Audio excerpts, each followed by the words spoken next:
Hello everyone, my name is Brax, and today I am turning 21 years old. And what better way to celebrate than to play Katawa Shoujo yet again. I'm sorry for letting up on it a little bit. I just got busy, but hey, today's my birthday. I'm celebrating. I'm going to keep going with the visual novels. So yeah, we're just going to jump right in. We left off with The Running Girl. Good morning. Your name is Hisao, right? Come on. She grins, seemingly pleased like she'd remember my name. You may not remember me. Emmy, I knocked you over in the hall yesterday. How could I forget such a blunt introduction? Emmy has the decency to look vaguely apologetic for a moment before giggling. Yeah, sorry about that. Again. Well, so long as you don't make it a habit of it, I suppose I'll be fine. Great! Oh wait, shoot. Alright, never mind. It's a false alarm. I'm not sure she realized I was joking.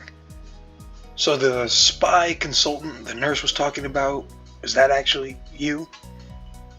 That's right. Oh. I was expecting someone from the nursing staff, to be honest. Come on, what's up? What are you saying? I don't look like I could be a spy? No, this is more like a relief. I was afraid you would have someone to watch my every move. Unless you're here to do exactly that.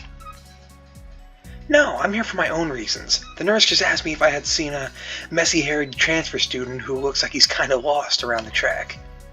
So why are you down here? Emmy strikes a dramatic pose. Training. For what? Track. Ah, I see. You're on the track team then. Emmy nods enthusiastically. Yep, I'm one of the better runners too.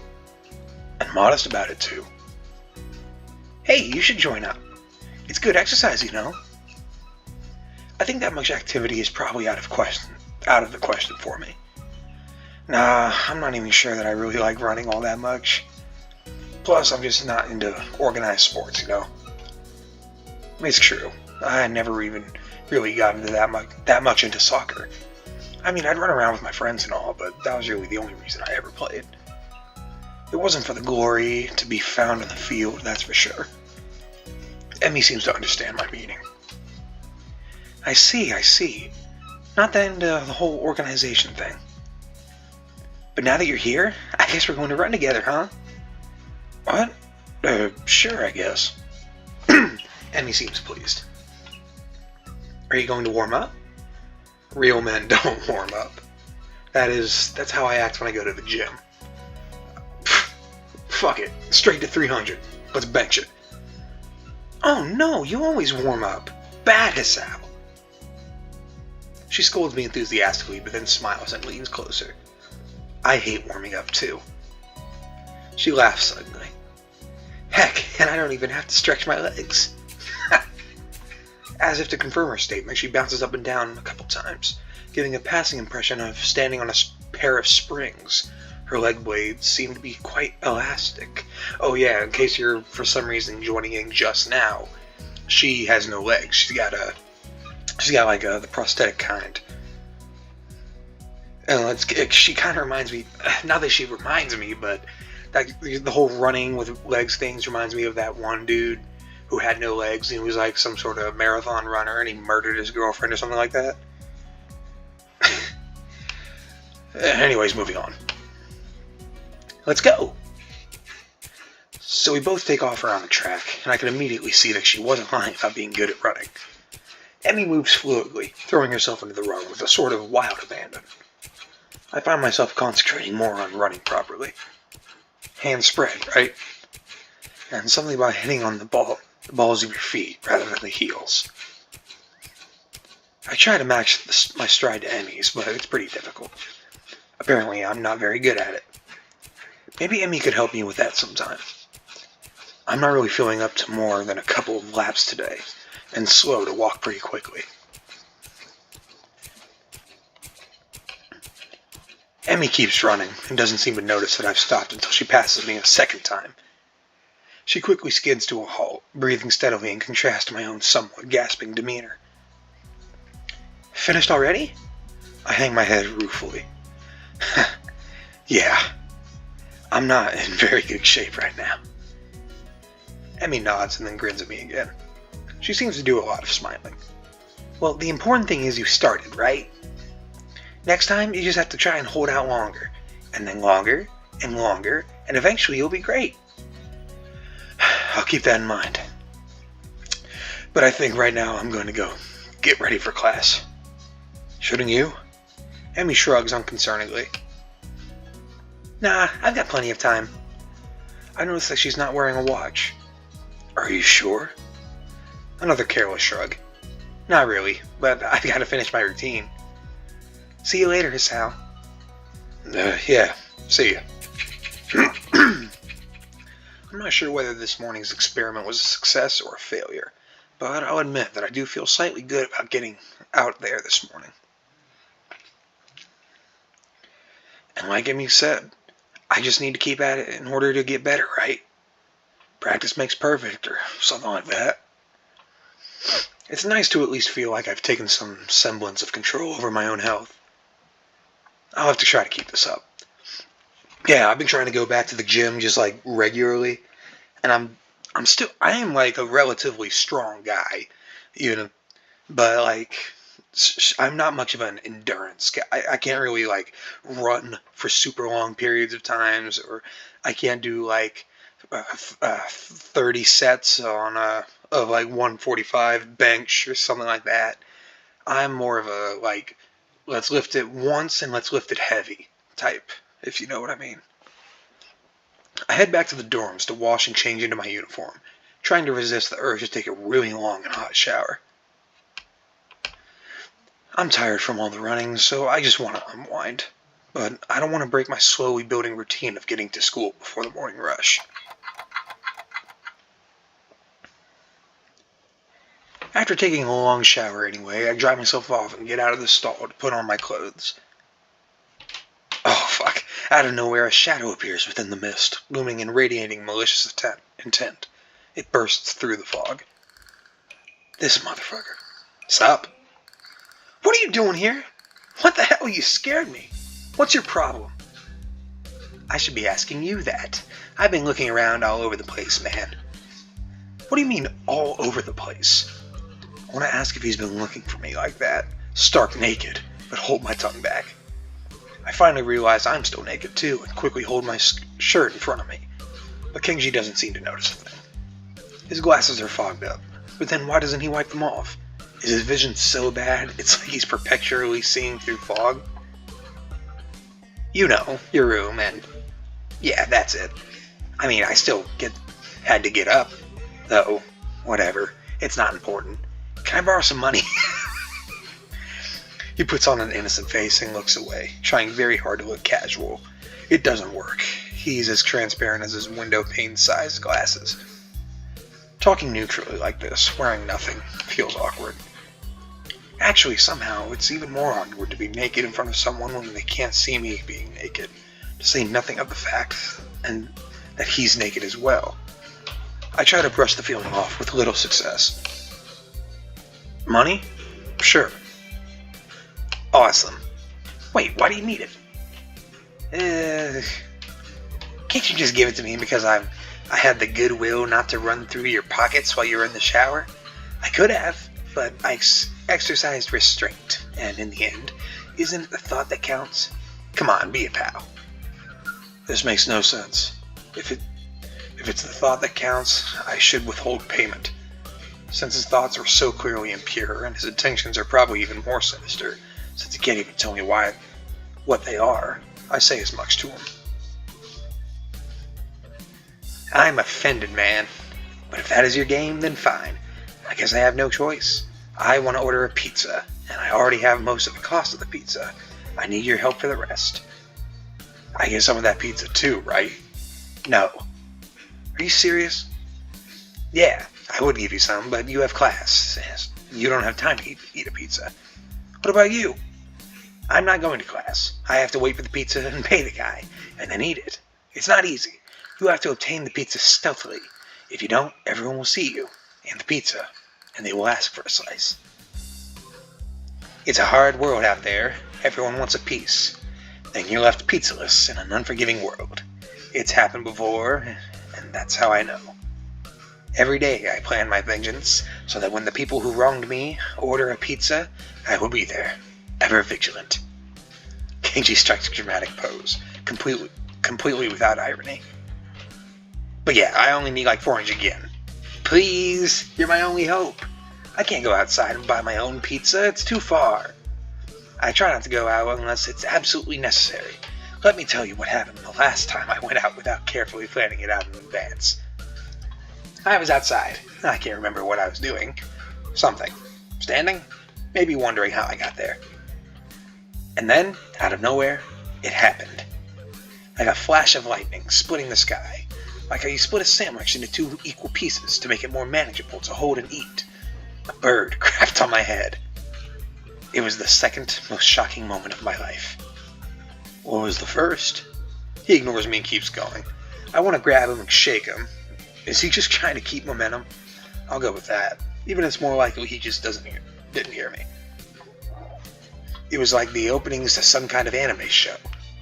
You know how there's always a part where the main dude is fighting his rival, and they fly at each other and clash swords, and they're like a big dramatic colored auras and zoom? It was like that, but with poo. Okay. So yeah, I need some money. Please, don't leave me hanging, man. I only need like 1,000 yen. You said you need... I thought it was 400. I was about to say the same thing. Okay. What? I'll pay you back, I swear. You better. That's what it means to borrow stuff. I don't know when I'll be able to pay you back. You have 1 week.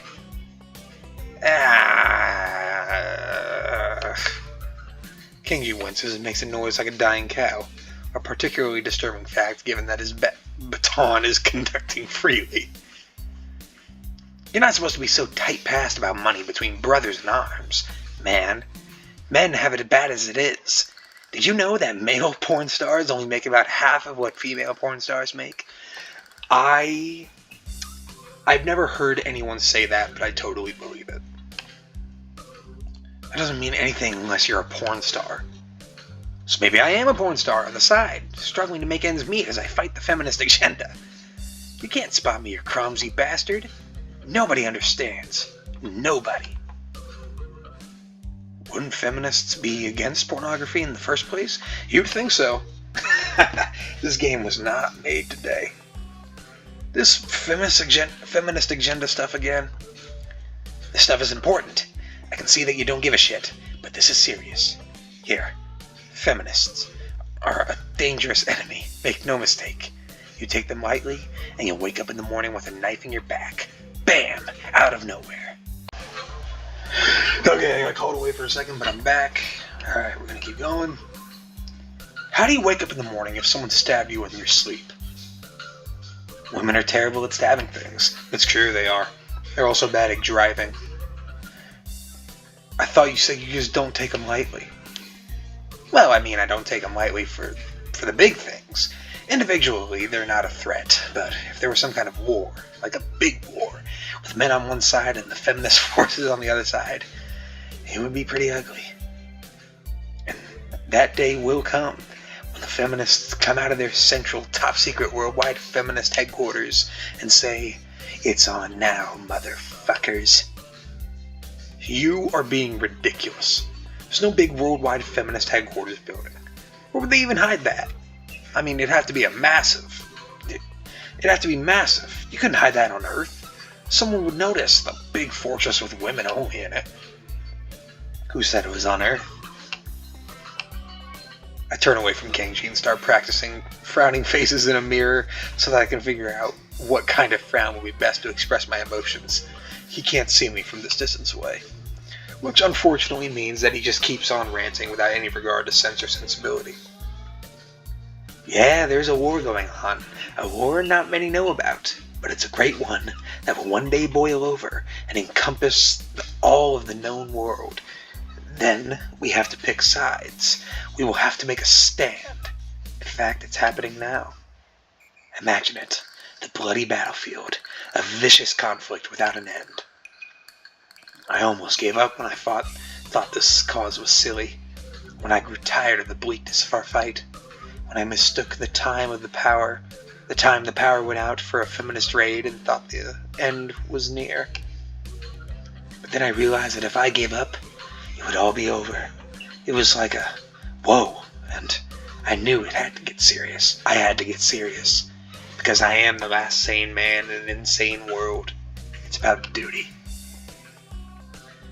Must be a pretty crappy movement if all hinges on one naked guy ranting in a bathroom at another naked guy.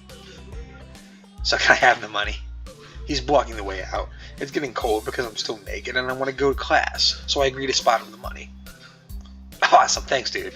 We should go bowling later on. Bowling? Yeah, it's the ultimate sport.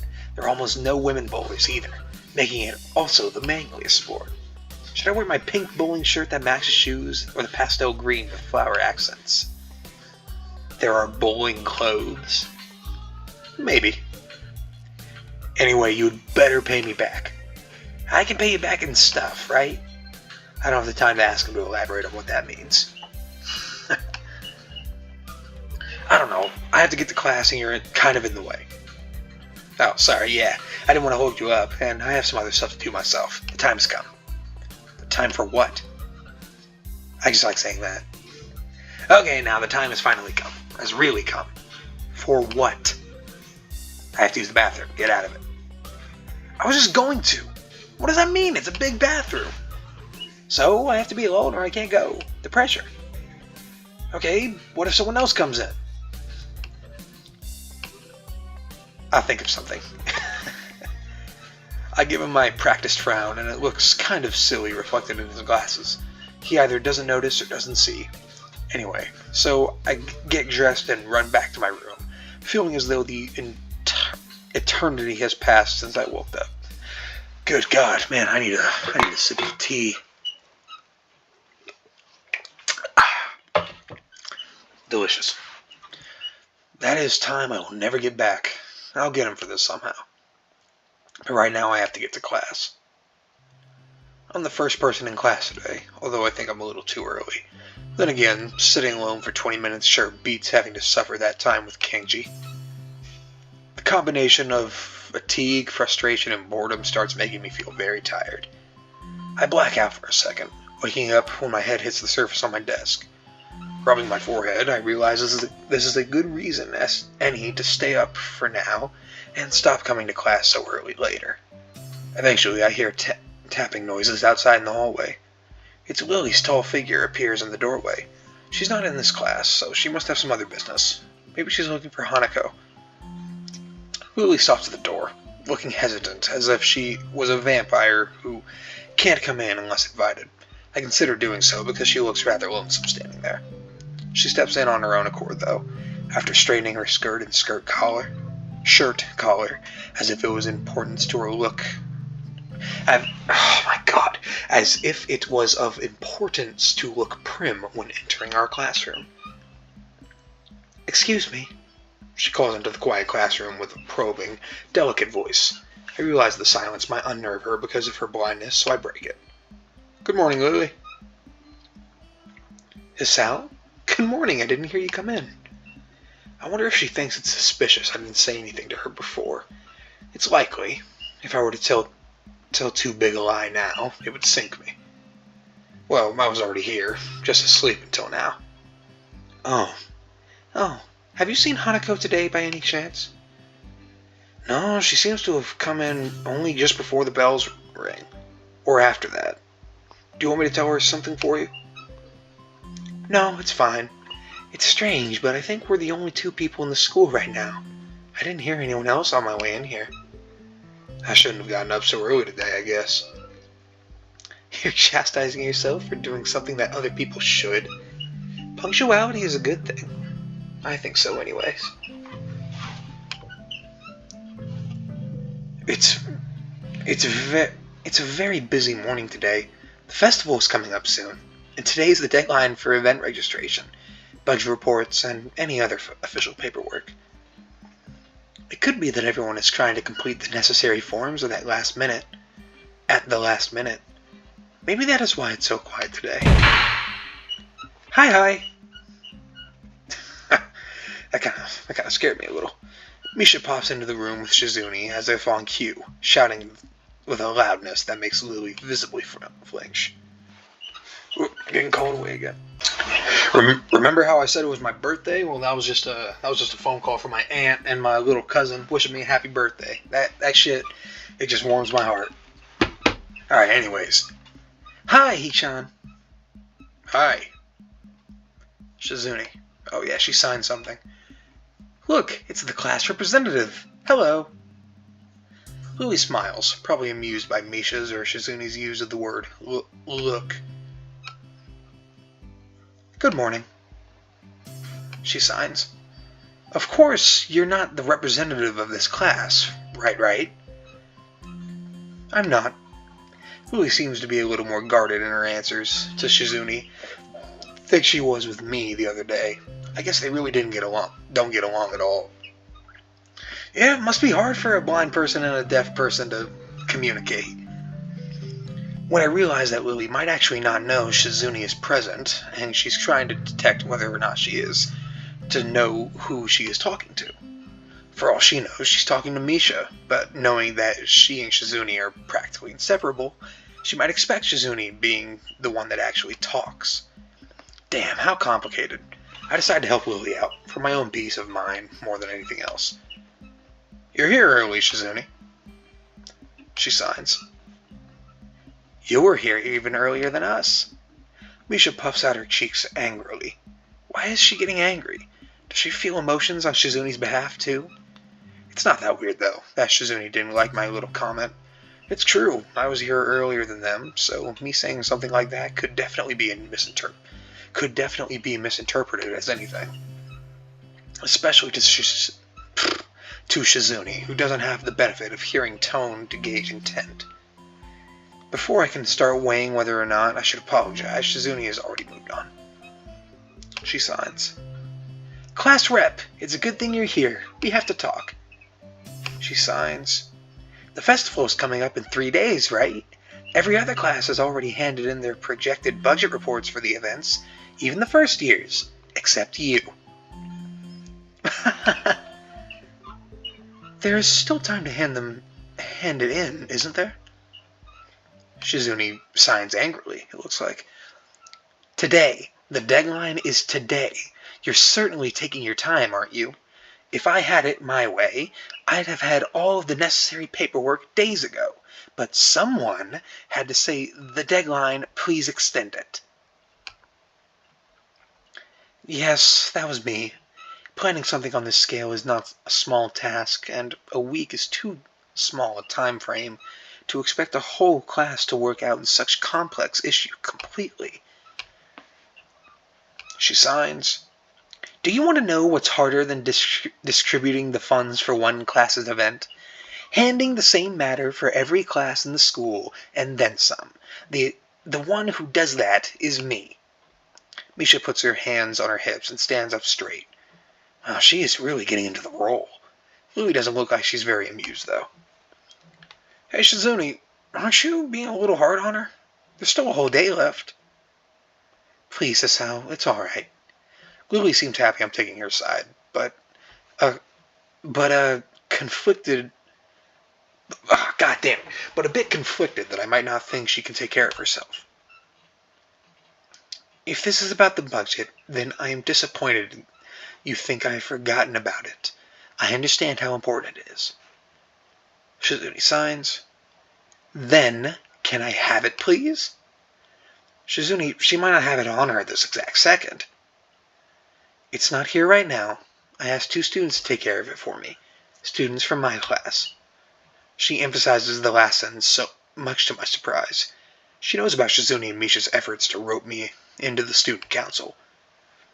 I guess word must have gotten around, so now she's using me as an ammo against Shizune. This just gets better and better. She signs angrily. It was your responsibility. A budget report isn't something you should just be delegating away. As class rep, it's your job to be on top of things. The kind of disregard for proper procedure is really just terrible. They completed it, being capable of doing so. But the students have been sick recently, so they could not come to school and give it back to me. If you want, I will apologize on their behalf for getting sick. Okay. Although Misha sees Lily's little jab and misses Lily's little jab entirely, Shizune doesn't, and she seems torn between being offended by Lily's daring and jumping for joy at the prospect of a challenge. Shizune signs. Lily, don't they live here at the school? That's a 5-minute walk, you know. What could they possibly have that prevents them from taking 5 minutes out of their busy lives to drop off something that will affect the enjoyment of the entire class? Lily opens her mouth to say something, but Shizune closes the gap between them and starts signing furiously, waving her hands around like an orchestra conductor. Misha tries her best to convey the same passion, but can't seem to lose her normal cheerful tone. The result is interesting and somewhat surreal. Shizune signs. And what's with that attitude? I said that it's not something you should be delegating away. Are you the class representative, or aren't you? Tell me the names of those 2 students. They should have your job if you can't even handle something this simple yourself. One form isn't the full extent of what I'm supposed to take care of. Lily's tone is growing slightly impatient, but she's doing a good job of not letting Shizune see how unsettled she is becoming. She's playing her cards close to her chest. Shizune, on the other hand, wraps her fingers cheerfully along the edge of her glasses, knowing Lily can neither hear nor see how excited she is. Shizune signs. Of course you do so much, class rep. It must be so difficult being you. God damn. Lily tightens her lips at Misha's words, clearly understanding the intent behind them, even though Misha delivers them without a hint of sarcasm, which they were meant to have. Shizune and Lily don't like each other. That much is clear. But this seems a little much. It seems like Lily has had enough and is ready to push back. Oh my god, dude, do we need that shot? Lily, I was actually just discussing the budget report before you came by. You must be very talented to have finished all your student council duties so quickly that you can track me down to make sure I don't forget my own. Are you accusing me of slacking off? It seems like you're confusing me with yourself. I don't think so. That would be a very difficult thing for me to do, comparing myself to you. You're right. The difference between us is like heaven and hell. And it's not hard to guess which one you might represent. Again, man, I don't really like that shot. But anyways, yeah, this is good writing. The air between them ripples with the heat of their enmity. Well, not really. They can't disguise it anymore, though. Even Misha looks like she's beginning to understand the real nature of this conversation. Hee-chan, don't you slack off either. What are you talking about? Shizune signs. Aren't you taking part in the festival, Hee-chan? You are, aren't you? Then I hope you're going to do a lot more to make sure it goes smoothly than this person. I don't understand why Shizune is so suddenly getting mad at me. Don't drag me into this. Hey, come on, cut me and Lily some slack. Yeah, cut us some slack, man. Like, come on. Hey, I'm the new guy, remember? It's not like I could have done much even if I wanted. That's right. You shouldn't expect a transfer student to jump right into it on his first week. Lily taking my side feels oddly comforting, so I decide to back her up too. Yeah, you're being unreasonable with both of us. Shizune signs. Excuses. Miss Class Rep has had plenty of time to deal with her report. And we repeatedly offered you a position to help with the student council work, but you refused to commit yourself to making the festival a success. Yeah, but as I said back then, I'm not sure if... I don't have time for this right now. No matter what I do, it will mean being drawn into a confrontation with Shizune. And that is what she wants. Whatever. Forget it. I turn my back at them. Lily, class is going to be starting soon, so we can talk more later. I'll tell Hanako you were looking for her. I can feel Shizune freezing. Maybe this is the first time she has ever been ignored in such a blunt manner. Thank you, Hisao. I'll leave now then. I feel kind of bad for just kind of brushing off Shizune like that. She gives me the sweetest smile I've seen all week, and turns on her heels to make her exit. As soon as Lily walks out the door, I suddenly start feeling reluctant about turning to face Shizune. I can feel her eyes burning into my back, and can't bring myself to look at her. She must be furious. I keep expecting Misha to say something to alleviate the tension, but it really is wanting too much. In the end, I go back to my seat and listen to the sound of Shizune's footsteps as she marches out of the room. She doesn't return until a few minutes before class. I hope that didn't ruin a relationship or anything. Hanako doesn't come to the morning class at all, leaving her seat looking empty and lonely in the back of the classroom. I have to tell her that Lily was looking for her if I see her later. After the events of this morning, class is pretty boring in comparison. I turn the pages of my textbook lazily. I have a bit of catching up to do despite trying to keep up with my studies at the hospital, but I'm not feeling that enthusiastic about it. The clock at the front of the room sounds unbearably loud. The teacher hasn't said anything in over 7 minutes, instead opting to cover the board in rows and rows of equations taken directly from the book. The rhythmic clashing of chalk on the blackboard seems to synchronize perfectly with the ticking of the clock. I start to copy down the equations just to pass the time, even though they are right there in the textbook. When the bell rings, I'm not in a hurry because I have nothing to do. So I stay for a while, reviewing what we've covered in class today. I prefer to leave last anyways, so I don't have to deal with crowding in the hallways. I notice Shizune and Misha have also stayed behind, talking to someone from another class. Shizune's signing so fast that her hands make noises like swords cutting through the air. Maybe there's pent-up anger in there. Misha's trying desperately to keep up, but it's clear that she can barely manage to understand her. I put my head down. Whatever they're discussing, it looks like serious business. Shizune signs to the point where her wrists crackle, and Misha struggles to spit it out in word form. Sometimes she trips over herself like she's dealing with the tongue twisters, and then on top of that, she has to sign back anything the other girl says. Seems like a rough job. Misha looks tired, like she's about to faint. Luckily for her, their business is soon finished and the girls sit down in their seats again. Great. Oh, I'm so tired. She's hanging her head limply on her desk, looking exhausted.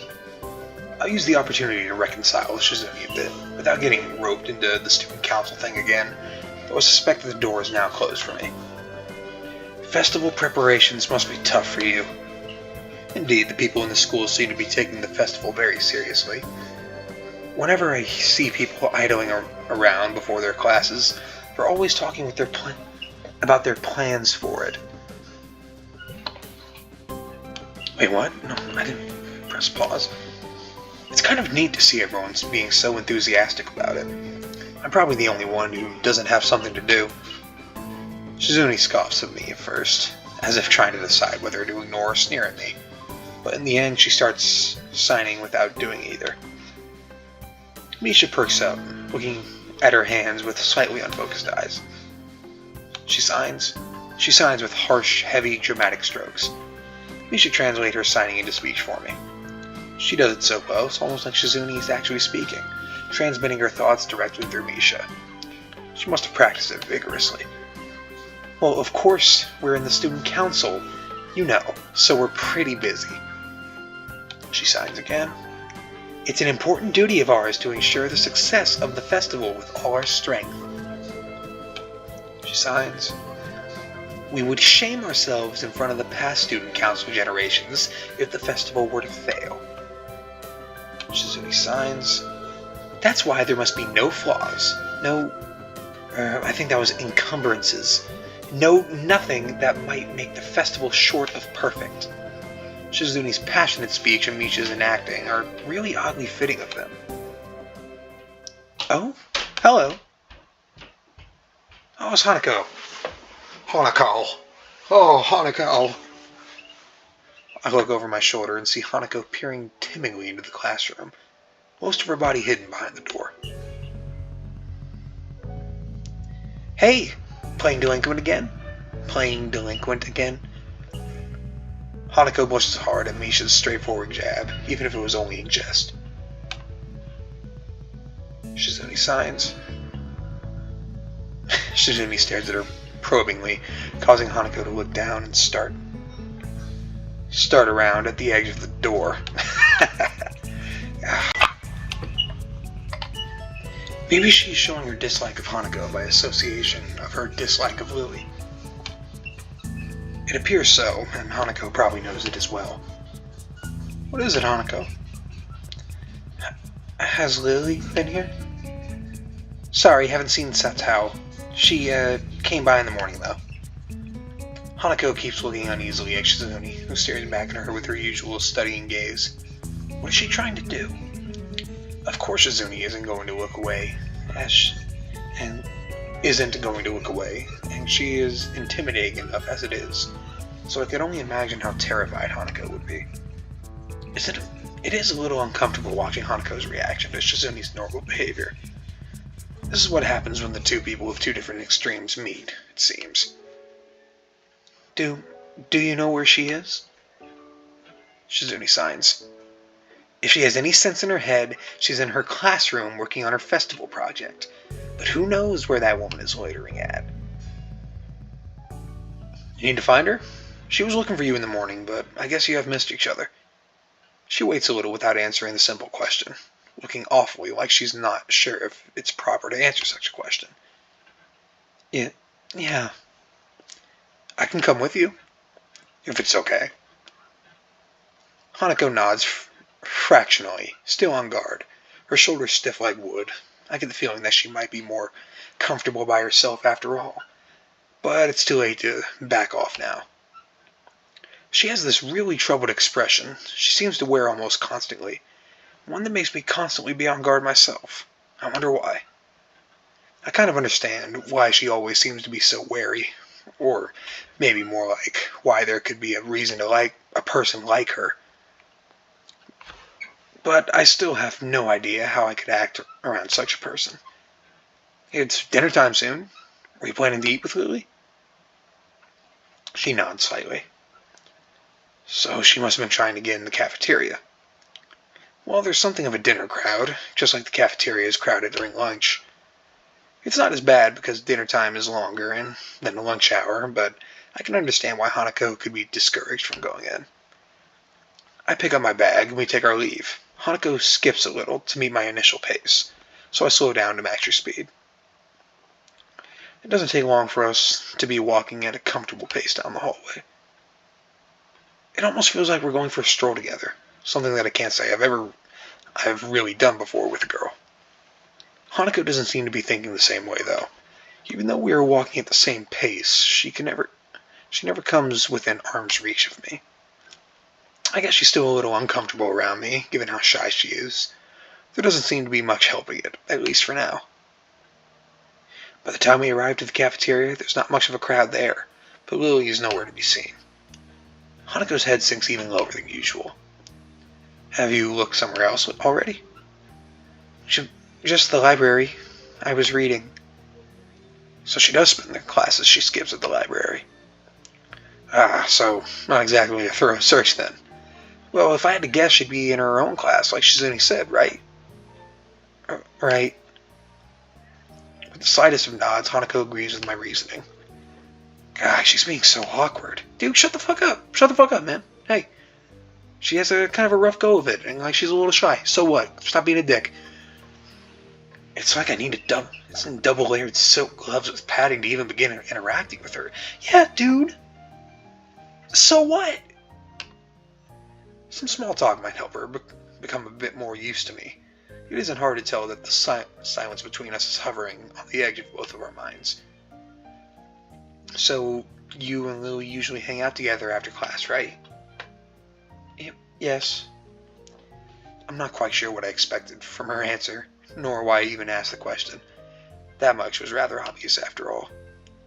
She doesn't seem like the type to cultivate a social circle, either, so I suspect Lily may well be her only friend.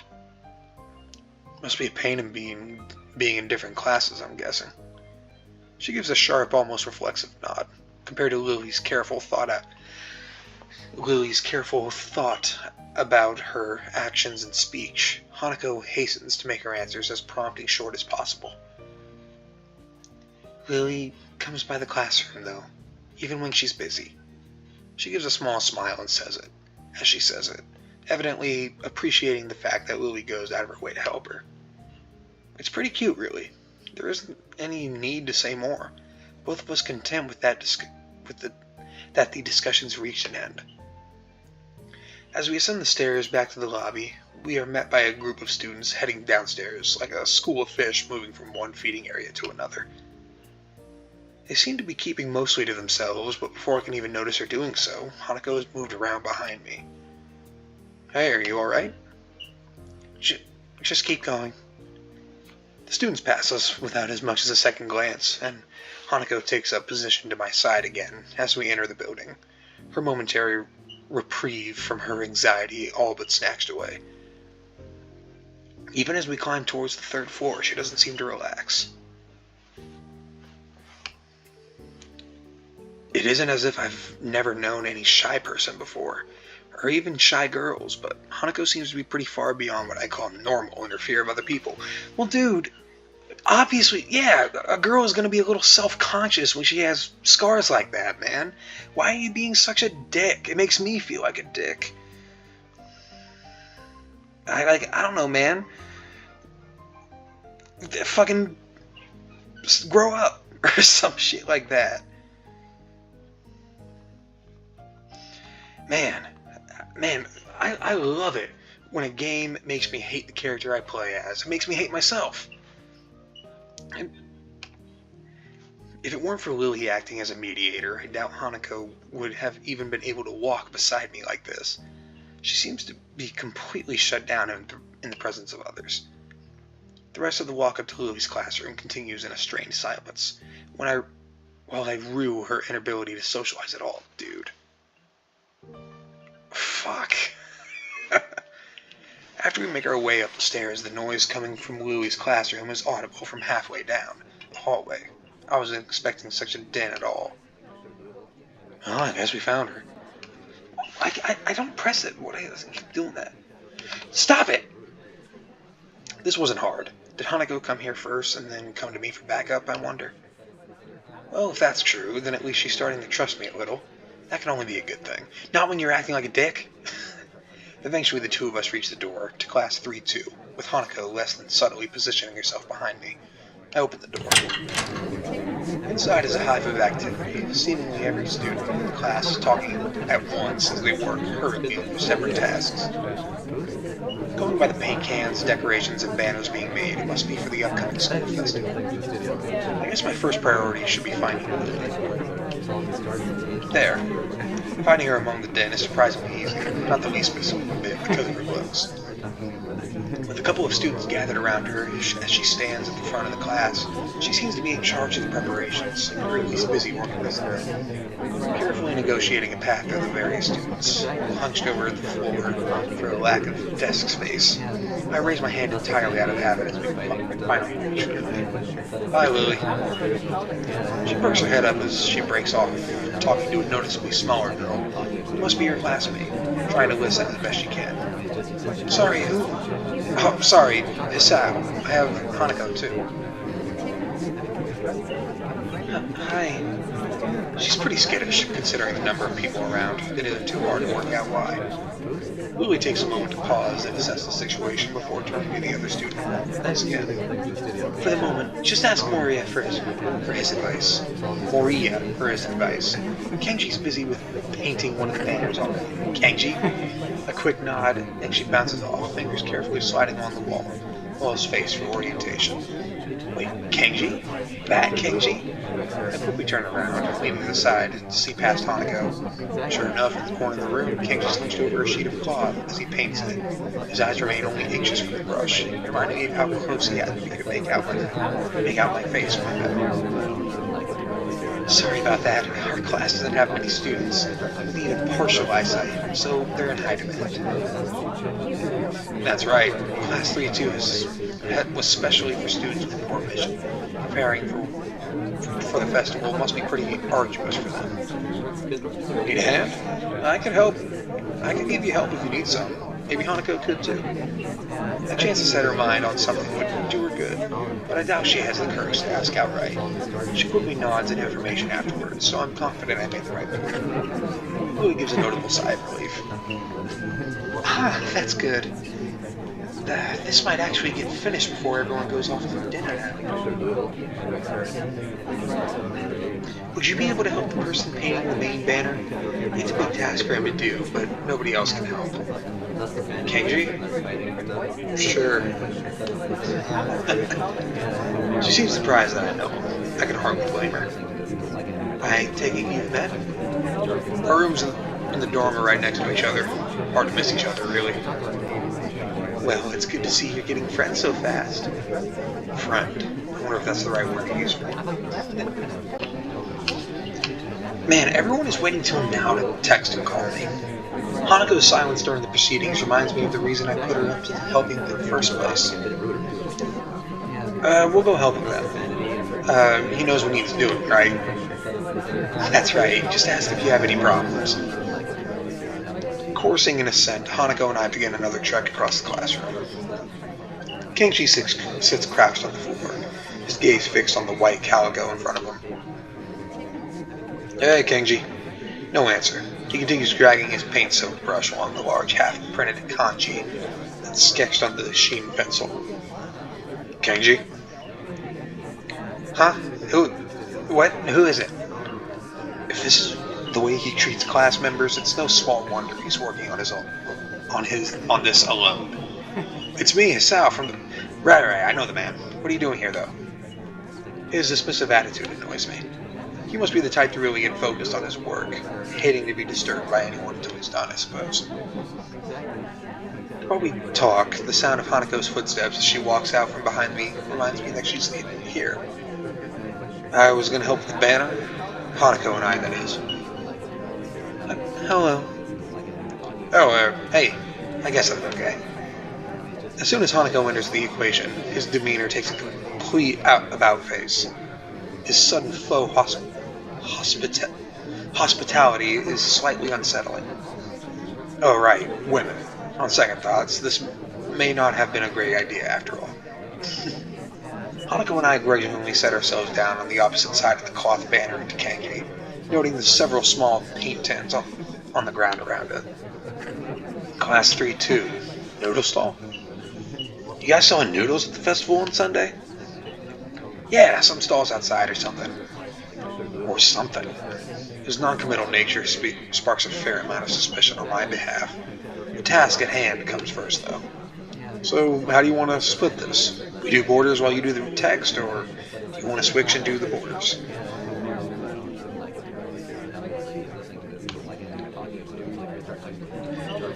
Text is mine. You do borders. He has surprisingly strong feelings on this topic. As I reach over to grab a brush, I notice Hanako's already debating between colors to use. By the time I put brush to cloth, she's already started on a delicate pattern. Looks like my idea of taking her mind off of everyone around her worked. With a dark blue stroke, the three of us silently get to work. Not before Kenji takes advantage of Hanako's working to lean towards me and whisper conspiratorially, though. Okay, man, why are you here? Hanako just wanted some help to find Lily, that's all. He apparently disapproves of my motivations. I get it. Looks like I misjudged you. You're infiltrating them, aren't you? Going deep undercover. I should have guessed. Letting the truth slip by him would have probably been better than outright lying or annoying him. In any case. Is that why you're here? Obviously. It sucks, but there's no better way to get the intel than going in yourself. We gotta stick together, man. This is a harsh school.